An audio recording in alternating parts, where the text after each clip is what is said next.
నాకంత ప్రేమ లేదు, పగ లేదు మేడం. హ్మ్. ఆడంత ప్రేమ లేదు, నాకు పగ లేదు. హ్మ్. ఎవడి కర్మని ఆడు చేసాడు కాబట్టి ఆడే అనిపించాలా. హ్మ్. నాకు పోలీసులు మరి ఏం చేస్తారో నాకు తెలీదు గానీ, ఆళ్ళిప్పుడికొచ్చి నా దగ్గర రాలేదు. హ్మ్. అడగలేదు కూడా. హ్మ్. ఎవరు రాలేదు, హ్మ్. అడగలేదు. ఓకే. ఆళ్ళు పోలీసులు ఇది మన ఐబొమ్మ నిర్వాహకుడు అయినటువంటి ఇమంది రవి వాళ్ళ తండ్రి గారి మాటలు మనం విన్నాం కదా! సో, మొదటి నుంచి ఆయన ఏం చదివాడు?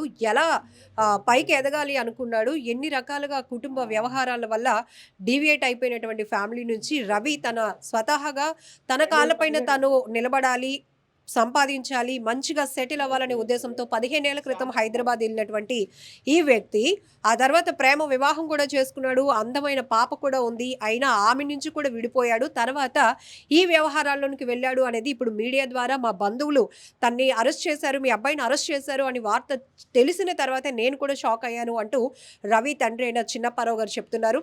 ఏది ఏమైనప్పటికీ